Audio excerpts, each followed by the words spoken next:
Terima kasih tim pujian penyembahan yang membawa kita ke hadirat Tuhan yang luar biasa. Shalom Bapak Ibu semuanya. Enggak nyangka ya, kita sekarang sudah di bulan Juli loh. Padahal kayaknya tahun baru itu baru kemarin. Masih ingat tahun baru kemarin? Ada yang tinggal di rumah, ada yang di gereja juga. Ada yang ini apa, masak-masak gitu ya. Ternyata sekarang sudah masuk bulan Juli. Sebentar lagi nanti Agustus, kita Natalan lagi. Waktu itu cepat sekali berjalan Bapak Ibu. Kalau orang tidak mengerti ya, orang nggak mengerti kebenaran ini, mereka akan bilang, ya kita manusia mah sebentar lagi mati, nggak ada artinya, selesai dibuang. Nah hari ini kita akan belajar sesuatu yang luar biasa. Karena bulan ini kita akan belajar secara khusus mengenai masalah iman. Iman apa yang benar, iman bagaimana yang benar, Bapak Ibu akan belajar selama sebulan ini. Kita akan melihat bagaimana percaya dan iman itu bekerja. Dan kalau bulan kemarin ada yang ingat, kita bicara tentang apa? Kesetiaan Tuhan, kasih setia Tuhan. Dengan iman ini ya, dengan bulan ini kita belajar iman, nyambung banget gitu loh. Kita sudah belajar kesetiaannya Tuhan, nah sekarang kita belajar iman. Nah bagian apa yang paling penting untuk kita bisa terima dari iman ini, kita akan perhatikan sama-sama hari ini Bapak Ibu ya. Oke, saya sudah siapkan slide untuk Bapak Ibu semuanya. Mudah-mudahan ini sudah bisa ditayangkan, silakan. Nah, ada satu bagian di dalam Lukas pasal 18, Bapak Ibu pasti tahu ya ayat ini, nggak asing. Yang dikatakan jika anak manusia datang, apakah ada iman di bumi ini? Ini bahasa sederhananya, kalau bahasa Alkitabnya, jika anak manusia itu datang, apakah dia mendapati iman di bumi ini? Jadi kalau dari sini Bapak Ibu, iman yang dimengerti atau yang dituliskan oleh Alkitab itu tidak sama dengan iman-iman yang dimiliki oleh agama-agama yang lain. Kekristenan itu adalah agama yang melanjutkan dari apa yang dipercayai oleh orang-orang Yahudi yang agamanya tertulis ya, petunjuk-petunjuk agamanya tertulis dengan jelas di dalam perjanjian lama. Orang Kristen hanya meneruskan saja, jadi kita bukan membuat formula iman yang berbeda, enggak, sama sekali tidak. Oleh karena itulah kita pun percaya ada seorang bapak orang beriman yang namanya Abraham, the father of all who believe. Jadi bapak dari semua orang percaya itu ada di dalam kehidupannya Abraham. Mengapa Tuhan sendiri memberi gelar kepada Abraham itu adalah bapak orang beriman? Ada alasannya. Bukan Tuhan pilih cap-cip-cup bunga kuncup. Ya udah yang penting Abraham. Enggak, ada alasannya kenapa dia memilih seperti itu. Gitu. Tapi kita hari ini enggak belajar alasannya ya. Kita memilih, kita itu tahu bahwa Tuhan sudah memilih Abraham. Dan dengan cara yang sama, Tuhan sekarang memilih Bapak Ibu sebagai orang-orang yang beriman kepada Tuhan. Bapak Ibu ini orang pilihan. Nah ini sesuatu yang luar biasa Bapak Ibu. Artinya hidup kita disamakan dengan Abraham. Atau kalau bahasa Alkitab dikatakan kita ini anak-anak Abraham. Nah kita akan belajar nih. Bagian apa yang didapatkan oleh Abraham dan mengapa dia sampai dapat seperti itu. Tapi kita juga nanti akan belajar mengapa Tuhan sampai menulis. Ada satu bagian di dalam Lukas pasal 18 ayat 18 itu kita nggak buka ya, nanti Bapak Ibu bisa buka di rumah. Jika anak manusia datang, apakah dia mendapati iman di bumi? Berarti kesimpulannya nanti pada saat Tuhan Yesus datang, tidak banyak orang bisa memiliki iman yang benar di dalam Yesus Kristus. Even itu orang Kristen sekalipun, even itu orang Yahudi, apalagi agama-agama yang lain. Kalau agama yang lain memformulasikan iman itu dengan seperti ini. Kalau mereka semakin getol beribadah, semakin sering doa-doanya, semakin sering nyumbang, semakin sering mereka ada di tempat ibadah mereka, itu berarti imannya semakin besar. Semakin hafal ayat-ayatnya yang ada di kitab mereka, di kitab suci mereka, semakin mereka hafal umpama 25 atau sekitar 30 gitu hafal, itu dianggap sudah memiliki iman yang luar biasa. Mereka tidak peduli dengan karakter, tidak peduli dengan kelakuan. Yang paling penting sudah memiliki formula agama itu. Makanya di Indonesia ini sekarang yang menarik, baru saja ada pemimpin election itu apa? Pemilihan ya, KPU. Itu sama pemerintah itu dihukum, dipecat dari ketua KPU gara-gara dia memiliki moral yang buruk. Padahal baru saja tahun kemarin ya, waktu lebaran tahun kemarin dia menjadi khotib. Khotib itu pemimpin untuk ibadahnya mereka. Kok bisa? Nah, di kekristenan juga nggak sedikit, banyak sekali ya anak-anak Tuhan yang kayaknya pinter, sekolah S1, S2, S3, S4 sampai S24 kayak Samsung. Tapi ternyata kelakuannya wele-wele, nggak jelas. Ada hamba-hamba Tuhan yang sering merugikan orang-orang Kristen yang lain. Ada hamba-hamba Tuhan yang lucu ini, sekarang ada hamba Tuhan baru yang senengannya ngomong di TikTok. Senengannya ngomong di TikTok, kemudian pokoknya nyari duit. Dia nyata-nyata nyari duit. Dia bilang saya nyari bonus dari TikTok gitu. Kok bisa gitu loh. Tapi ya itulah mereka ya. Ada hamba-hamba Tuhan yang seperti itu. Bahkan Bapak Ibu kalau teliti, ada hamba-hamba Tuhan yang sampai sempat masuk penjara. Di Surabaya ini ada hamba Tuhan S1, S2, S3 masuk penjara. Loh kok iso? Karena pemahaman imannya itu salah. Dia pikir iman itu gini, sama dengan agama yang lain. Kalau di Kristen itu biasanya orang berpikir ini, siapa yang berani ya, siapa yang berani setuju dengan pendapatnya dia sendiri, maka itu disebut beriman. Jadi iman sama nekat itu rodok mirip di dalam kekristenan itu. Contoh, saya pernah satu saat saya didatengin seorang hamba Tuhan, begitu datang ke rumah saya, dia bilang, "Pastor, rumah sebelahnya pastor itu bagus banget." Oh iya benar, memang itu tetangga saya memang bangun. Nanti 2 tahun lagi rumah itu akan jadi milik saya. Pertanyaannya gini loh, kamu kenapa tiba-tiba pengen rumah itu? Ya karena rumahnya bagus, saya pengen rumah seperti itu. Nah kalau dia di dalam kekristenan, kalau dia berani menyatakan bahwa rumah itu akan jadi milik saya, dianggap orang yang beriman, imannya hebat. Atau kalau enggak, kalau orang sudah mengerti bahasa roh, mulai dari zaman bahasa roh yang kere sampai yang laba, itu dianggap punya iman yang lebih tinggi daripada yang tidak bisa bahasa roh. Pandangannya kan seperti itu.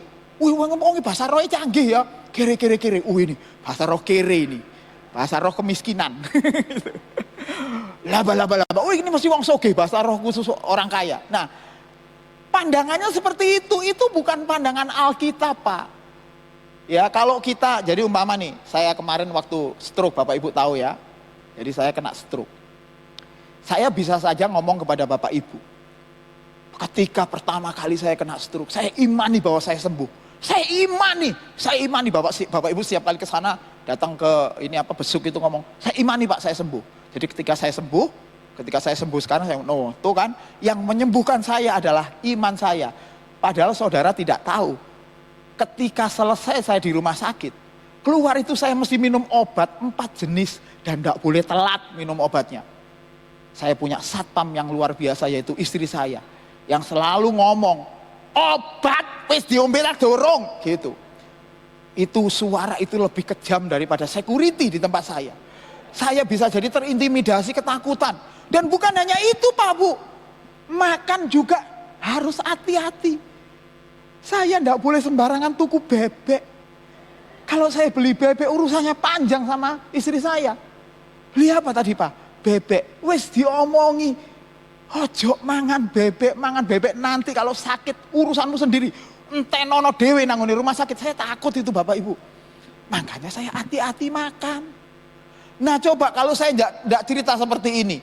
Kalau saya ceritanya cuman yang penting saya beriman. Sembuh. Bapak Ibu akan merasa, oh berarti orang sembuh itu gara-gara berani nekat ngomong beriman. Padahal Bapak Ibu tidak tahu betapa menderitanya saya ketika makan gak ono uyai. Makan gak oleh digoreng. Makan gak oleh, ini sama Pak Sabto ini kan juga datang ke rumah saya. Gak oleh mangan dok saulan Pak. Gak mangan dok, padahal saya itu kangen makan telur itu. Gak boleh. Nah, itu yang membuat orang pada akhirnya merasa bahwa yang penting berani nekat itu berarti beriman. Itu enggak seperti itu, kata Alkitab enggak seperti itu. Nah, mari kita lihat apa yang Alkitab tuliskan dengan beriman ini. Sebelum kita sampai kepada hal yang penting ini, saya mau kasih quote dulu supaya jangan lupa. Ya, quote yang paling penting supaya jemaat City Blessing ingat selalu ketika beriman urusannya seperti ini. Next. Nah, iman itu di dalam kekristenan, di dalam Alkitab, baik dalam Alkitab Perjanjian Lama maupun Baru, sebenarnya adalah sebuah kesepakatan. Kesepakatan, ucapkan sama-sama saya, kesepakatan. Ya, kesepakatan apa? Ketika seorang percaya kepada Yesus, sesungguhnya ia sedang membuat kesepakatan. Bapak Ibu percaya pada Tuhan Yesus, saya percaya bahwa Yesus adalah Tuhan. Sebenarnya kita sedang deal sama Tuhan, membuat sebuah kesepakatan. Itu sama saja dengan kesepakatan yang terjadi di dalam dunia pernikahan yang namanya covenant, ya, janji di dalam pernikahan. Jadi kesepakatannya Tuhan akan memberkati rumah tangga kita. Nah, itu juga seperti itu. Ketika ini kalau ada orang menikah, kapan hari itu King mana King ya? Nggak ada di sini ya. Ketika saya pemberkatan ke King waktu itu, ya, mereka berdua datang. Itu sebenarnya mereka sepakatnya dengan Tuhan. Nah, saya waktu itu hanya menyaksikan sebagai hamba Tuhan, tumpang tangan ke mereka, dan yang membuat kesepakatan adalah suami, istri, dan Tuhan membuat kesepakatan.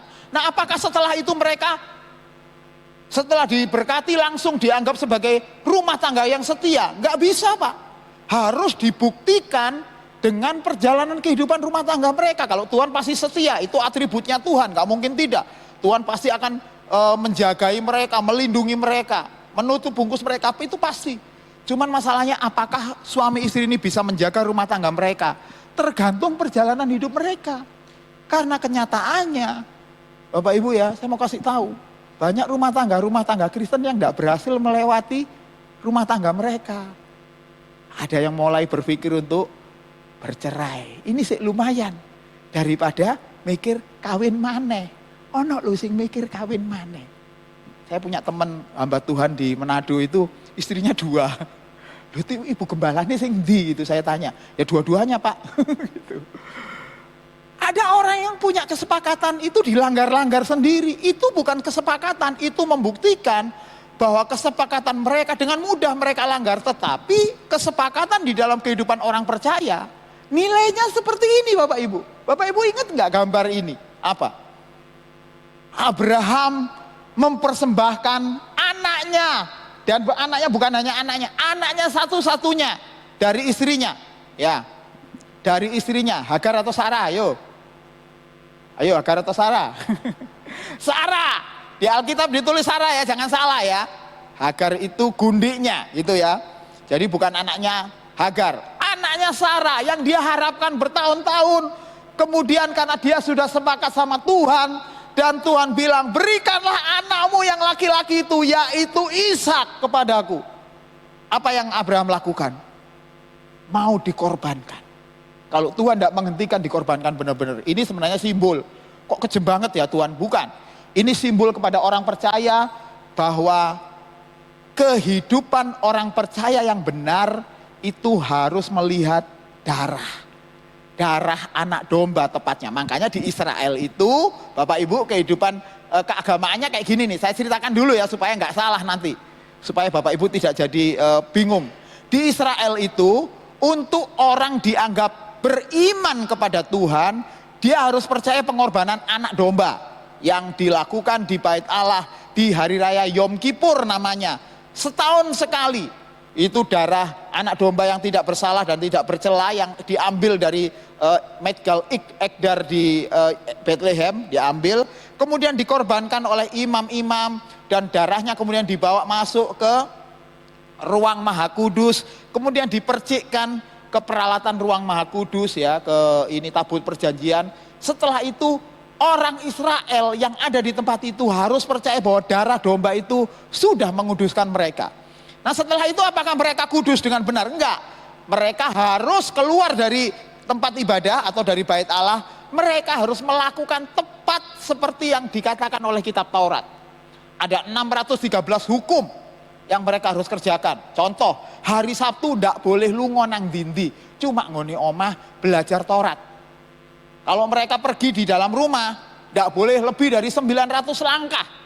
Bapak Ibu bisa bayangkan betapa sulitnya kehidupan di bawah hukum Taurat itu. Menggunakan baju mereka tidak boleh menggunakan dari dua bahan yang berbeda. Nah kayak aku ngene wis gak oleh wisan, ini melanggar Taurat.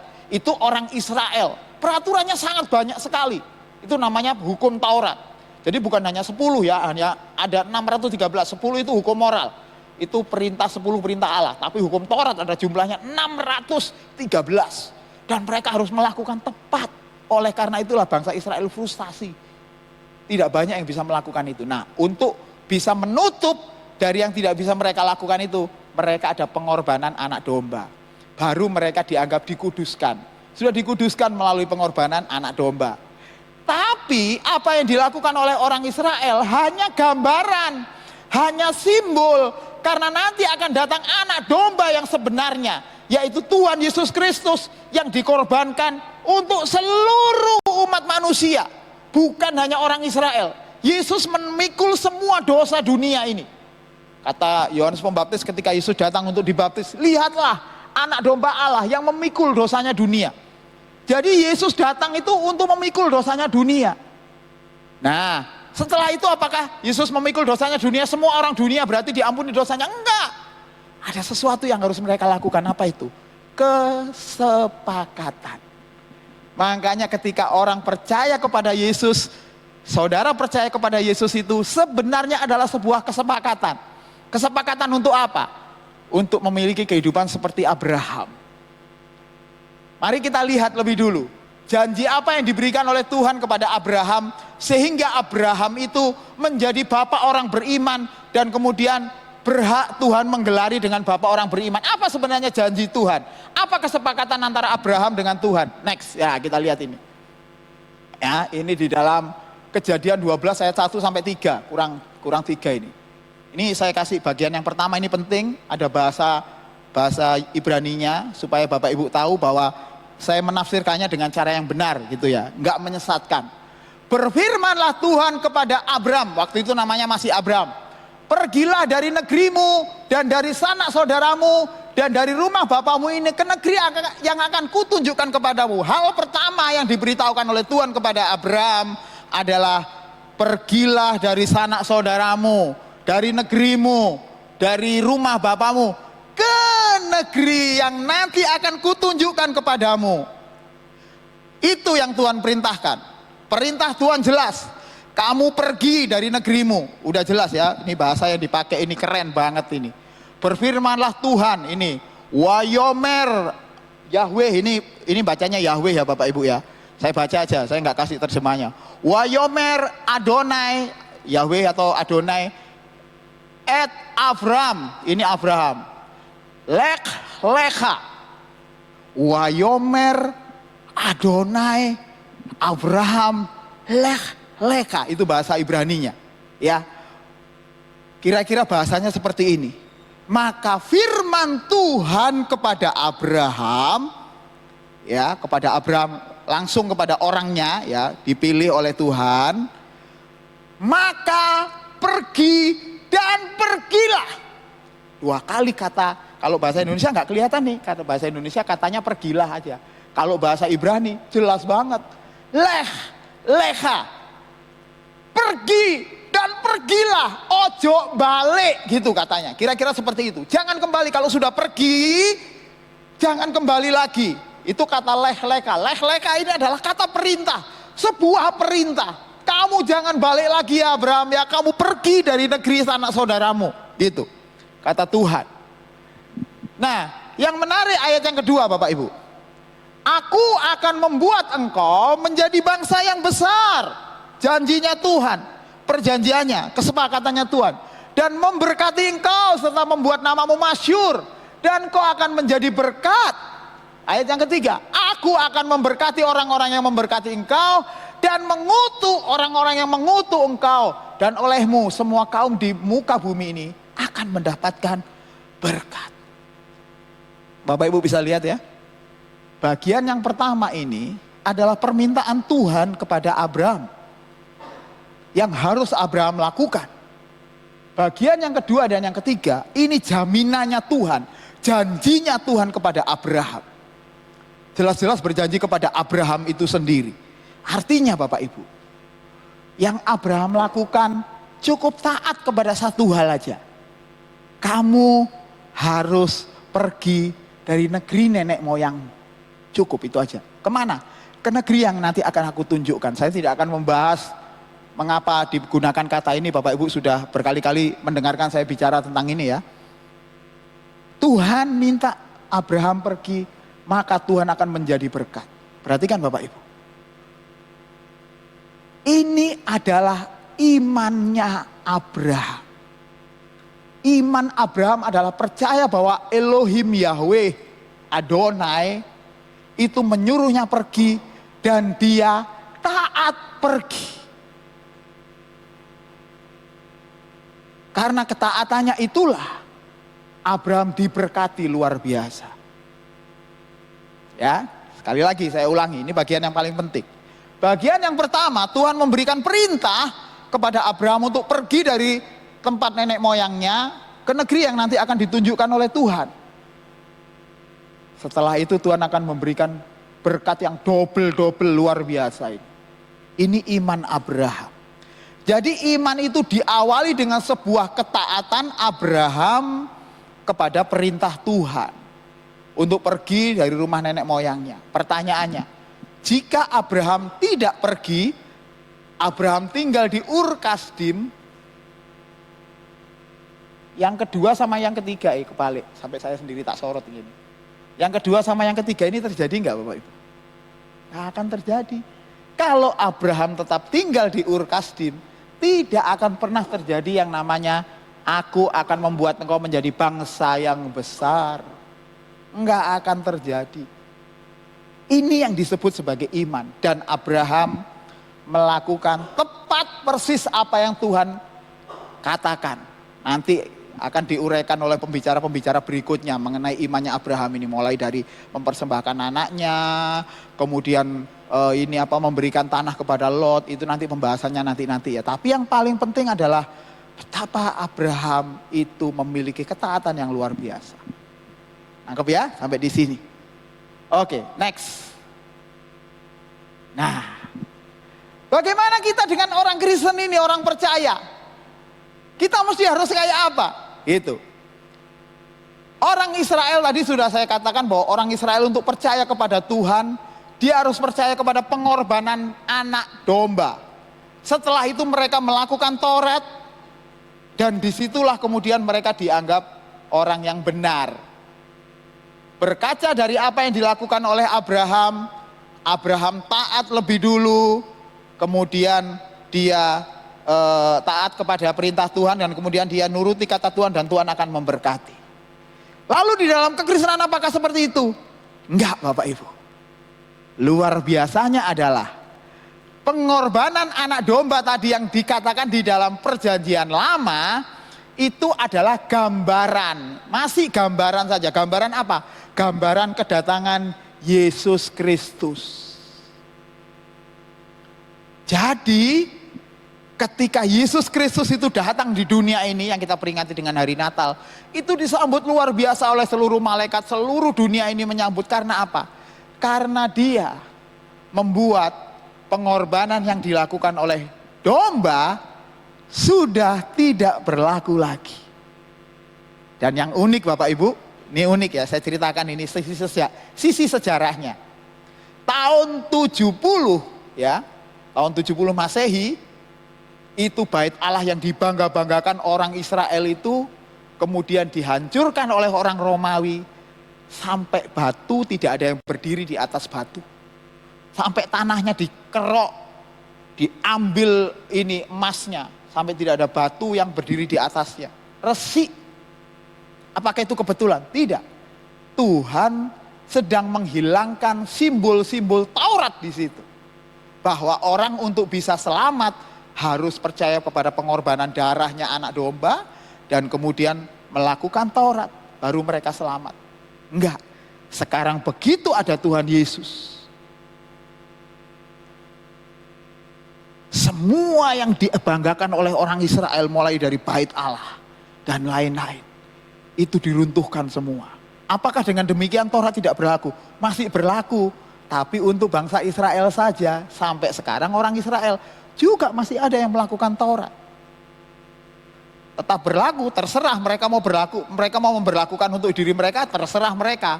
Tapi untuk orang percaya seperti saya dan Bapak Ibu, kabar gembiranya adalah Tuhan Yesus sudah menjadi anak domba Allah. Dia yang terkutuk, menjadi terkutuk gara-gara kita, ya. Dia yang menjadi terkutuk gara-gara kita. Kemudian membuat kita itu bisa dilepaskan dari dosa kita. Membuat kita bersih, dikuduskan tanpa kita perlu melakukan Taurat. Itu. Nah, seringkali banyak orang salah. Dikira yang ada di dalam Alkitab itu kalau bicara masalah Taurat itu bicara juga peraturan-peraturan yang diwajibkan. Contoh saja ke gereja, contoh saja baca Alkitab. Kita tidak perlu melakukan Taurat, itu kemudian disambung dengan cara yang mudah. Oh, berarti nggak perlu baca Alkitab. Yang penting kita cuma yakin saja kalau kita percaya Yesus sudah selamat. Nggak seperti itu, Pak. Ada konsepnya, nanti saya jelaskan. Ya, berkaca dari apa yang dilakukan oleh Abraham. Jadi perintah Tuhan kepada Abraham jelas, ya, pergilah dari seluruh sanak saudaramu. Maka sebagai orang percaya, kita sebagai orang Kristen diberi perintah juga kepada Tuhan. Perintahnya apa?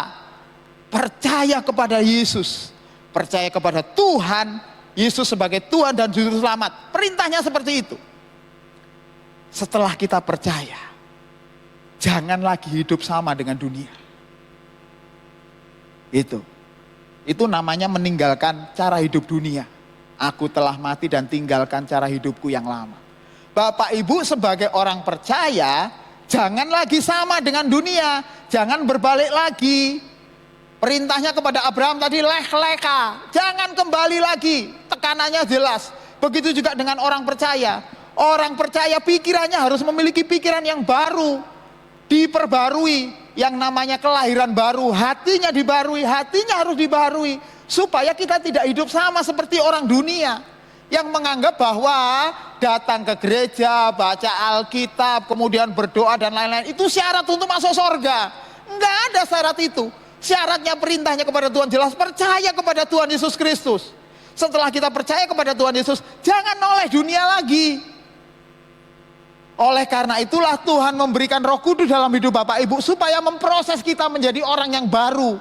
Sama seperti Abraham meninggalkan negerinya yang lama, kita pun harus meninggalkan negeri kita, meninggalkan cara hidup kita yang lama. Jadi iman itu bukan cuman yakin-yakinan percaya. Aku sakit, tumpang tangan, iki mari iki. Mari dalam nama Yesus mari. Ini bukan iman, itu doa kita kepada Tuhan. Jadi saudara jangan lagi salah gitu ya. Berarti kalau berani ngomong kalau ini sembuh pasti sembuh. Itu iman, bukan.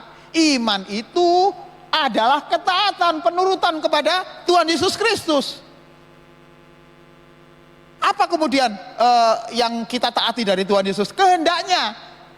Nah, masalahnya Bapak Ibu, tidak semua orang Kristen itu ngerti apa kehendak Tuhan. Jangankan tahu kehendak Tuhan untuk kita lakukan, ngerti saja tidak.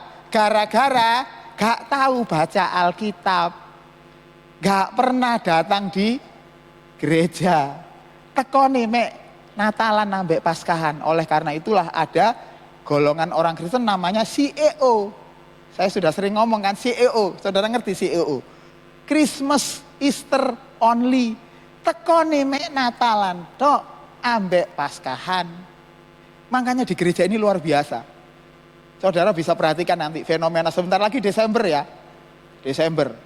Pastor Fani kalau ngadakan ibadah Natal, itu kalau sudah sama tim pengembalaan rapat itu biasanya yang datang di tempat ini berapa? Ini berapa datangnya Pak Kris? 200? Ada Pak Kris? 150? 180? Nek Natal Pak.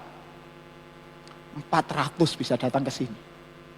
500 pernah itu rekor waktu masih ada Pastor Sam. Ada 1000 orang bisa datang di sini. Iku jemaat tekon di gak ero. Pokoknya penuh aja. Ya itu termasuk ada orang Kristen CEO juga. Datangnya Natal, soalnya enak. Natalan itu dapat kalender, tanggalan anyar. Kalau biasanya pastor dulu ngasih payung, pernah itu. Ngasih payung, Mbak Sugi itu pernah juga ngasih makanan, payung, kalender lengkap semuanya. Nek Paskahan oleh endok. Ki piye iki senopo iki. Nah, Tuhan meminta kita, kalau kemarin Bu Sugi sudah menjelaskan Bagaimana kita itu menjadi setia kepada Tuhan. Itu loh yang diharapkan oleh Tuhan. Kenapa kita harus seperti itu? Karena kita mau dibaharui oleh pengorbanan Tuhan Yesus Kristus. Terus dibaharui sehingga pikiran kita, perasaan kita menjadi seperti apa yang Tuhan inginkan. Karena kita mengerti kehendaknya Tuhan. Lah kalau kehendaknya Tuhan aja kita nggak ngerti. Nek nanggone gereja teko cuma turu ngorok soalnya enak ngone ASEAN. Saudara nggak bakalan tahu kehendak Tuhan, apalagi ono sing main game. Sibuk buka Alkitab pastor, enggak. Bulinan game sing wingi gurung mari. Saudara, ketika saudara datang beribadah, apalagi di tempat kita ibadahnya nggak lama-lama ya, sebentar lagi mau selesai, jangan khawatir ya. Nah, kalau kita nggak ngerti itu bagaimana caranya kita tahu kehendak Tuhan? Oleh karena itulah Bapak Ibu, pentingnya kita rajin datang ibadah, carousel dan lain-lain itu supaya saudara mengerti kehendak Tuhan. Tahu kehendak Tuhan. Nah, apa yang kita lakukan sebagai orang yang percaya? Dengar baik-baik Bapak Ibu. Galatia 13 ayat 13. Kristus telah menebus kita dari kutu hukum Taurat. Kita sudah tidak perlu lagi melakukan hukum Taurat yang dilakukan oleh orang Israel. Nggak perlu lagi kita itu Sabtu itu kemudian ada di rumah berjalan 900 meter. Nggak usah. Bapak Ibu bertindak seperti sekarang ini saja. Yang menjadi guru tetap aja mengajar. Yang menjadi pengusaha tetap aja berusaha. Yang menjadi karyawan bekerjalah yang baik. Jadi artinya Bapak Ibu, semua orang yang ada di tempat ini yang sudah dipilih Tuhan, sampean semuanya ini hambanya Tuhan. Jangan berpikir bahwa jangan berpikir bahwa yang menjadi hamba Tuhan di sini mek wong telu. Saya Pastor Fani sama Pastor Joshua. Enggak. Semuanya hamba Tuhan. Hamba Tuhan di bidangnya masing-masing. Karena kalau tidak, kalau yang hamba Tuhan di gereja ini cuma wong telu, sampean hambane sopo? Di dunia ini cuma ada hamba Tuhan sampai hamba setan. Ayo, kari milih sing ndi. Oleh karena itu semua di tempat ini tuh hamba-hamba Tuhan. Semuanya Bapak Ibu mau besar, kecil, tua, muda, lansia. Itu semua itu hamba Tuhan. Sampean semuanya itu hamba Tuhan. Mengapa? Karena kita sudah tidak perlu lagi melakukan hukum Taurat. Yang kita lakukan apa sekarang? Kasih karunia. Kasih karunianya apa? Supaya kita mentaati Tuhan, mengerti kehendak Tuhan, diubahkan oleh firman Tuhan. Itu yang penting. Semakin lama semakin diubah. Dari orang yang dulu ngamuan, mulih nanggone gereja, ternyata sepeda diseleh anake, ngamuk. Datang dari tempat kerja nggak disediain kopi, istrinya ngamuk. Disendir wong ngamuk. Nanggone gereja ana wong gawe gelang roncong. Gelangnya anyar. Jok kuatir. Iku gelangnya palsu. Duduk emas asli. Aku roh wingi tuku nggone kodam. Tambah dirasani. Saudara, orang-orang Kristen seperti ini tidak mengerti apa yang dimaksud dengan Kristus telah menebus kita. Kristus menebus kita, menebus Bapak Ibu semua. Supaya ketika Bapak Ibu beriman kepada Tuhan Yesus Kristus, iman itu Tuhan buat bertumbuh terus. Sampai kita serupa dengan Tuhan Yesus Kristus. Saudara yang suka marah-marah di rumah, semakin lama semakin sabar.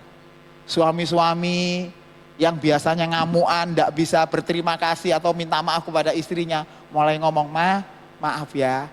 Karena orang laki-laki itu susah mengucapkan maaf, terima kasih. Sama apa lagi ya satunya lagi, kepada istri ataupun anaknya. Sekarang sudah mulai bisa. Kalau dulu orangnya dirasani titik, gak terima, gak gereja-gerejaan, mundur, mari ngono. Sekarang sudah lebih kuat. Itu yang membuat kita, ya Bapak Ibu ya, membuat kita bisa, yang membuat kita tahu bahwa Kristus telah menebus kita dari hukum Taurat. Dengan jalan menjadi kutuk karena kita, sebab ada tertulis, terkutuklah orang yang digantung pada kayu salib. Jadi Pak, harga sampean ini mahal sekali. Jangan pernah menganggap bahwa ke gereja itu adalah ritual biasa sebagai orang yang beragama. Enggak Pak. Ketika Bapak Ibu ini dipilih menjadi anak-anak Tuhan, duduk di tempat ini memperhatikan firman Tuhan, dengarkan baik-baik. Tuhan sedang mencadangkan Bapak Ibu untuk tinggal di tempat di mana Yesus berada. Bapak Ibu berada di sana. Saya ulangi ya. Kalau Bapak Ibu sampai duduk di tempat ini, orang-orang pilihannya Tuhan, berarti Bapak Ibu ini sedang dipersiapkan oleh Tuhan untuk berada di tempat di mana Tuhan Yesus berada, sampean semuanya ini berada. Gitu. Nanti satu saat kita akan belajar surga itu isinya apa aja. Penghuni kono iku isine ini apa? Satu laki-laki kawin sama 70 bidadari gitu, pokoknya ngono. Kita nanti akan belajar, tapi nanti enggak sekarang, enggak mulai-mulai ngono. Ayat yang ke-14 yang paling penting. Yesus Kristus, ini penting Bapak Ibu ya, telah membuat ini supaya di dalam Dia, berkat apa Bapak Ibu? Berkat Abraham sampai kepada bangsa-bangsa lain, sehingga oleh iman kita menerima roh yang dijanjikan itu. Nih ya, Bapak Ibu perhatikan nih, sini coba tolong perhatikan semuanya dulu. Coba lihat ada kata roh di sini ya. Roh, ini R-nya besar.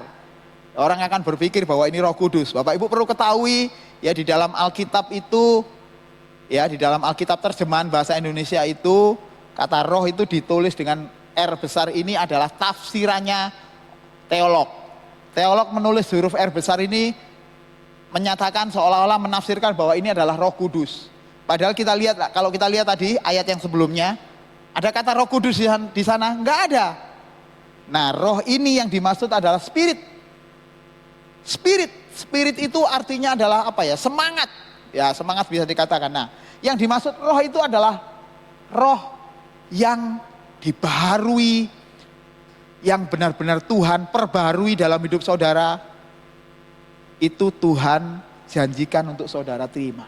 Sama seperti Abraham ketika dia dibaharui menjadi bapak banyak bangsa, menerima segala perkenanan yang baik dari Tuhan, rohnya baru Pak. Abraham itu dipilih jadi orang-orang yang menjadi bapak orang beriman bukan karena Abraham orang baik, bukan. Karena Abraham taat. Karena Abraham percaya kepada Tuhan. Karena Abraham melakukan perjanjian dengan Tuhan, kesepakatan dengan Tuhan bahwa seluruh hidupnya sekarang jadi miliknya Tuhan. Bukan lagi jadi milik saya. Oleh karena itulah di sini dikatakan Yesus Kristus telah membuat ini itu apa? Ini itu penyalipan ya. Yesus Kristus disalib supaya di dalam Kristus, di dalam Dia, berkatnya Abraham juga sampai kepada Bapak, Ibu, dan saya. Janji Tuhan kepada Abraham sampai kepada kita semuanya. Sehingga oleh iman kita itu yang percaya kepada Tuhan Yesus Kristus dan menyerahkan hidup kita sepenuhnya untuk Tuhan, kita menerima spirit yang baru, hidup yang baru, menerima roh yang baru. Apa rohnya itu? Dulu spiritnya, kalau dirasani tonggo, kita gak terima. Sekarang dirasani tonggo, kita mengampuni mereka.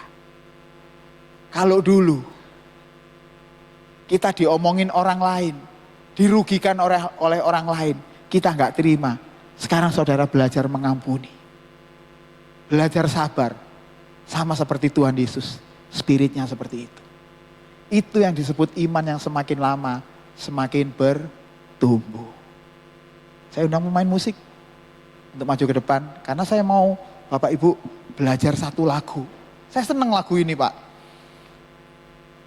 Seminggu yang lalu saya berdoa untuk Tuhan kasih lagu apa ya, yang kita pakai benar-benar untuk bicara tentang masalah iman ini. Bapak Ibu perhatikan kata demi kata yang luar biasa. Ini nggak tahu yang nulis apa, tapi ini pasti lagunya dari Jakarta NDC, tapi isinya luar biasa. Yuk, kita belajar dulu ya.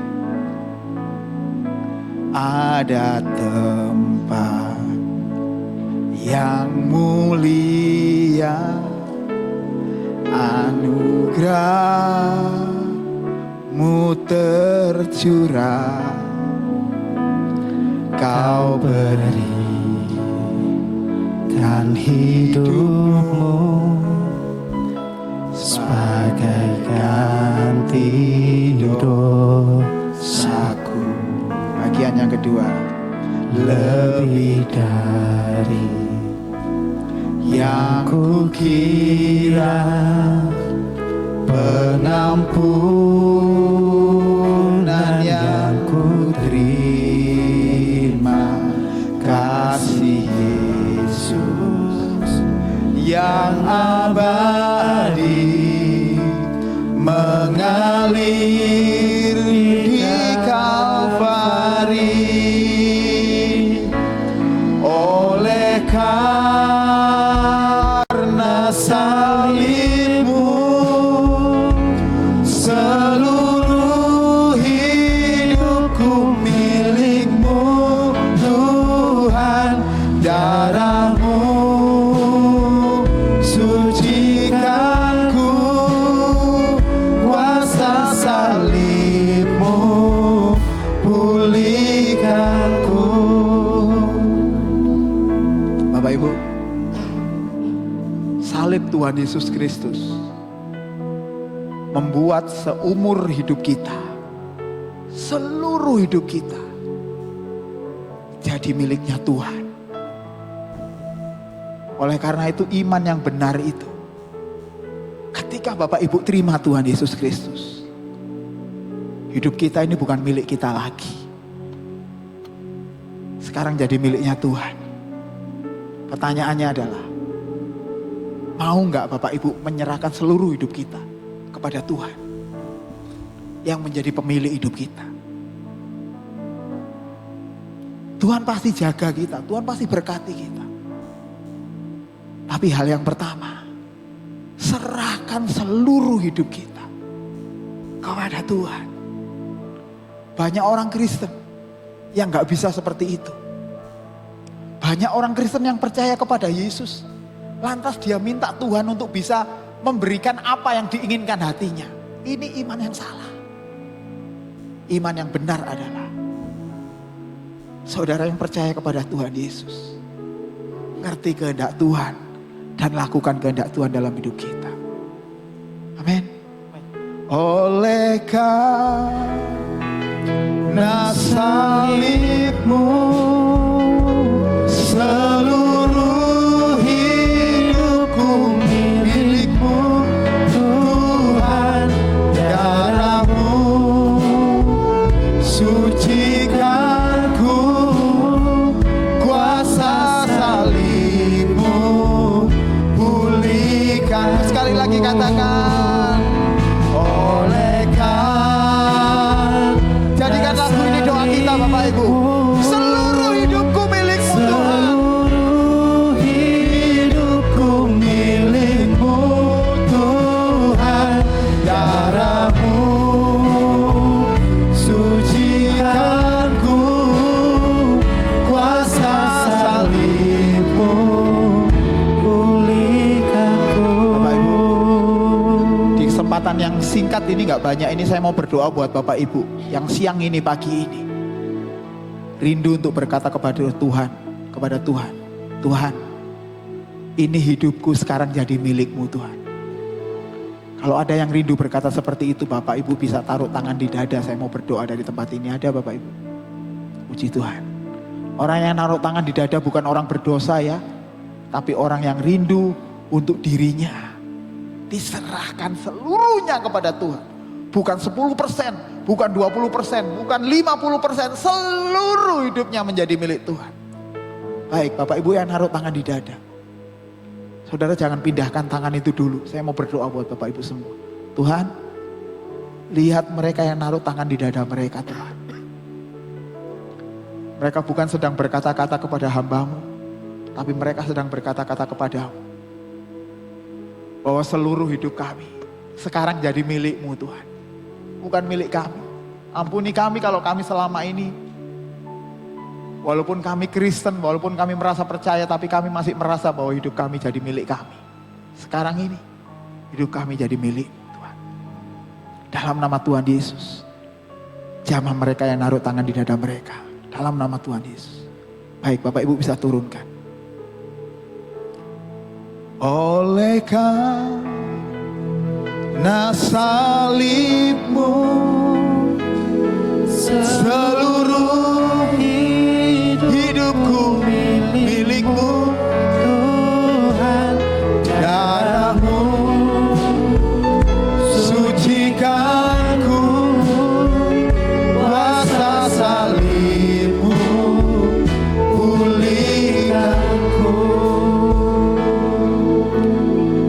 Bapak Ibu, sebentar kita akan masuk ke dalam sakramen perjamuan kudus.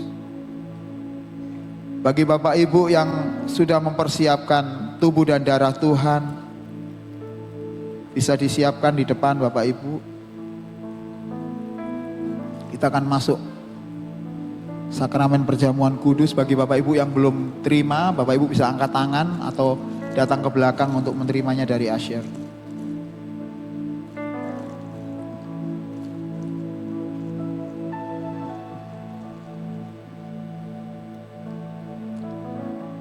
Bapak Ibu bisa baca ayat yang ada di dalam hosti yang Bapak Ibu terima, karena ayat itu ayat untuk Bapak Ibu secara pribadi. Saya kasih waktu lebih dulu untuk membaca ayatnya. Thank you Lord. Bapak Ibu bisa bangkit berdiri yuk.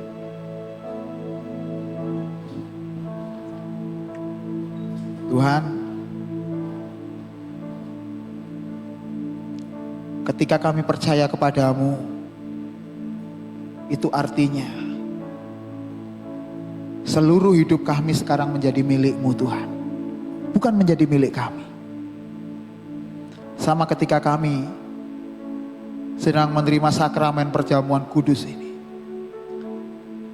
di mana tubuh dan darah-Mu itu sekarang ini sudah ada di dalam hidup kami. Bapak Ibu semua, angkatlah roti lebih tinggi dari kepala kita. Terlebih dahulu dengarkanlah firman Tuhan. Sebab apa yang telah kuteruskan kepadamu telah aku terima dari Tuhan, yaitu bahwa Tuhan Yesus pada malam waktu Ia diserahkan mengambil roti, dan sesudah itu Ia mengucap syukur atasnya, Ia memecah-mecahkannya dan berkata, inilah tubuhku yang diserahkan bagi kamu, perbuatlah ini menjadi peringatan akan aku. Bapak Ibu semuanya, bukankah roti yang kita pecah-pecahkan ini adalah persekutuan kita dengan tubuh Tuhan Yesus Kristus? Mari kita makan sama-sama dalam nama Tuhan Yesus Kristus.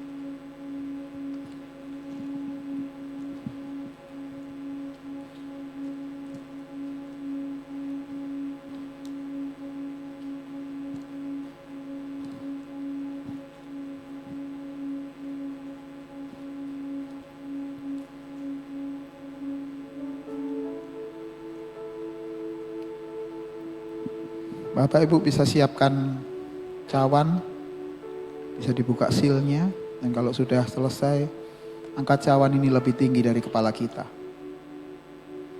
Cawan yang olehnya darah Tuhan Yesus tercurah 2000 tahun yang lalu di atas bukit Kalvari,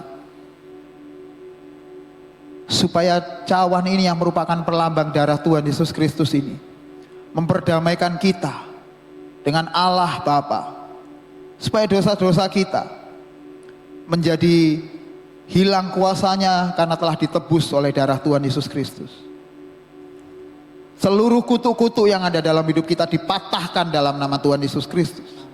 Segala macam sakit penyakit, segala macam kelemahan-kelemahan tubuh akan dipatahkan dalam nama Tuhan Yesus dan digantikan oleh kesembuhan yang luar biasa dari Tuhan Yesus Kristus. Dan setiap permasalahan kita akan diberikan jalan keluar yang luar biasa oleh Tuhan Yesus Kristus. Dengan cawan ini kita benar-benar memiliki kehidupan yang berdamai kembali dengan Allah Bapa. Terlebih dahulu dengarkanlah firman Tuhan. Demikian juga Ia mengambil cawan sesudah makan, lalu berkata, cawan ini adalah perjanjian baru yang dimeteraikan oleh darahku. Perbuatlah ini setiap kali kamu meminumnya menjadi peringatan akan aku. Sebab setiap kali kamu makan roti ini dan minum cawan ini, kamu memberitakan kematian Tuhan sampai Ia datang. Bapak Ibu semuanya, bukankah cawan perjanjian baru ini adalah persekutuan kita dengan darah Tuhan Yesus Kristus? Mari kita minum sama-sama dalam nama Tuhan Yesus. Ucapan syukur kepada Tuhan. Haleluya. Oleh karena salib-Mu, seluruh hidupku milik-Mu Tuhan. Darah-Mu sucikanku, kuasa salib-Mu pulihkan. Angkat suara kita kepada Tuhan.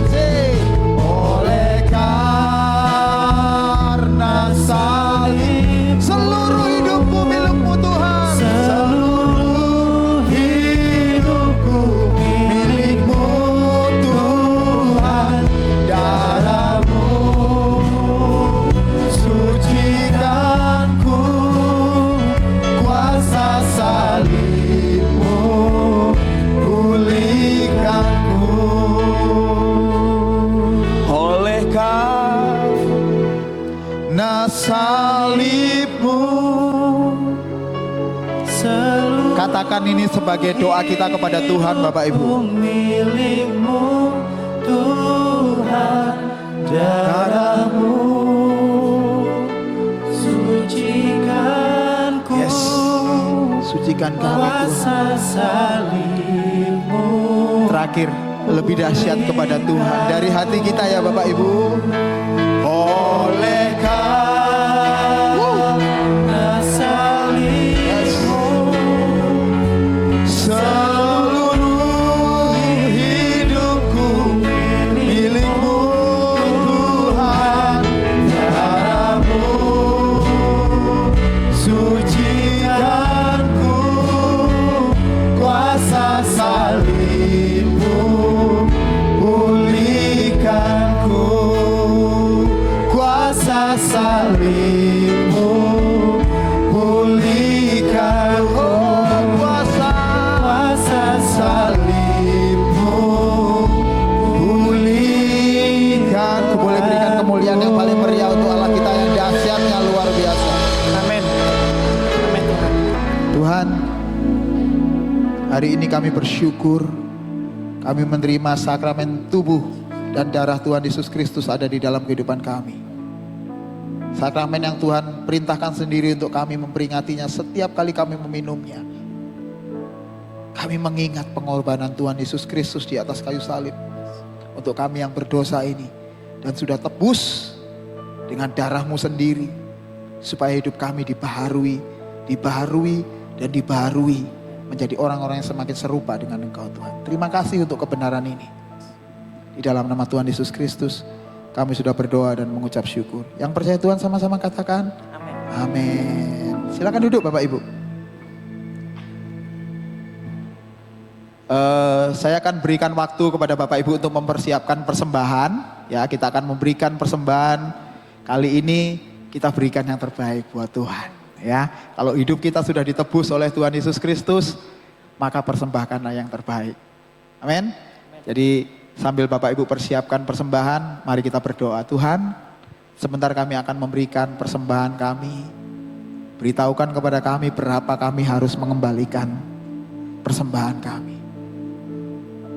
Kami ingin memberikan yang terbaik buat Engkau Tuhan. Dan kami percaya berkat Tuhan melimpah di dalam hidup kami. Di dalam nama Tuhan Yesus Kristus kami sudah berdoa dan mengucap syukur. Yang percaya dan diberkati Tuhan sama-sama katakan amin.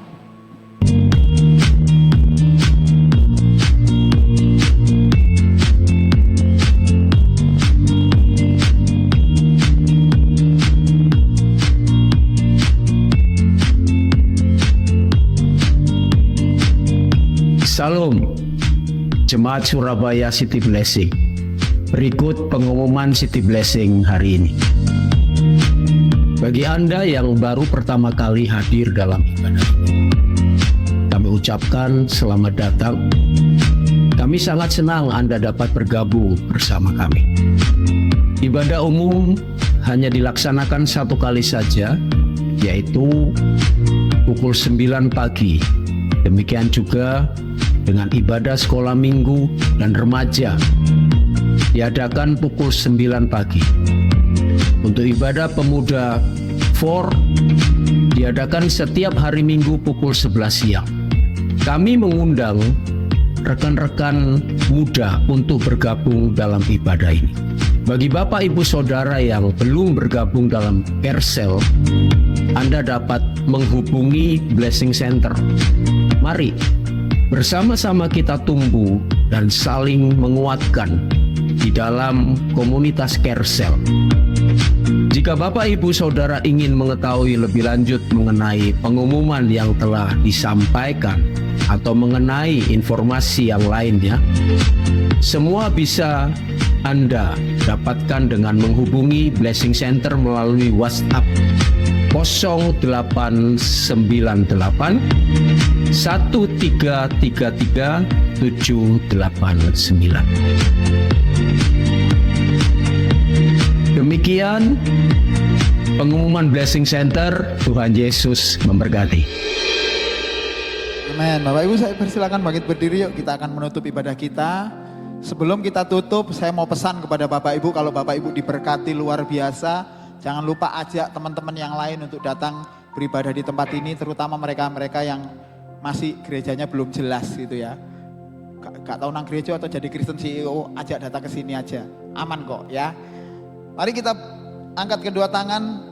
Bapak Ibu semuanya, terimalah berkat dari Tuhan. Pulanglah, bertumbuhlah dalam damai sejahtera Allah dengan melakukan setiap firman Tuhan yang telah engkau dengar pada hari ini. Maka kasih karunia dari Allah, kecintaan dari Tuhan Yesus Kristus, serta penyertaan yang tidak pernah putus dari kuasa Roh Kudus akan menyertai Bapak Ibu semuanya. Tuhan memberkati engkau dan melindungi engkau. Tuhan menyinari engkau dengan wajahnya dan memberi engkau kasih karunia. Tuhan menghadapkan wajahnya kepadamu dan memberi engkau damai sejahtera mulai saat ini sampai Maranatha, Tuhan Yesus datang yang kedua kali. Mari semua yang percaya dan diberkati Tuhan sama-sama katakan amin. Tuhan Yesus memberkati, sampai ketemu kita minggu depan. 1, 2